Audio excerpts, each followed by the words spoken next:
একটি মোড়ক হঠাৎ আশ্রয় পেয়ে গিয়েছিল বিরাট প্রাসাদের ছোট্ট একটা ঘরে। ভাঙা প্যাকিং বাক্সের গদায় আরো দু তিনটি মুরগির সাথে। আশ্রয় যদিও সে পেল, উপযুক্ত আহার পায়। সুতীক্ষ্ণ চিৎকারে প্রতিবাদ জানিয়ে গলা ফাটিয়েছিল সেই মোড়ক ভোর থেকে সন্ধে পর্যন্ত। তবুও সহানুভূতি জানায়নি কিন্তু সেই বিরাট দু তিনটে মানুষ, ময়লা ছেঁড়া ন্যাকড়া। কাজেই দুর্বল মোরগের খাবার গেছিল বন্ধ হয়ে। খাবার, খাবার, খানিকটা খাবার। অসহায় মোরগটি ওই খাবারের সন্ধানে বারবার চেষ্টা করেছিল প্রাসাদে ঢুকতে।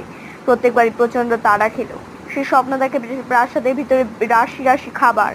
তারপর সত্যি সে একদিন প্রাসাদে ঢুক, কিন্তু খাবার খেতে নয়, খাবার হিসেবে।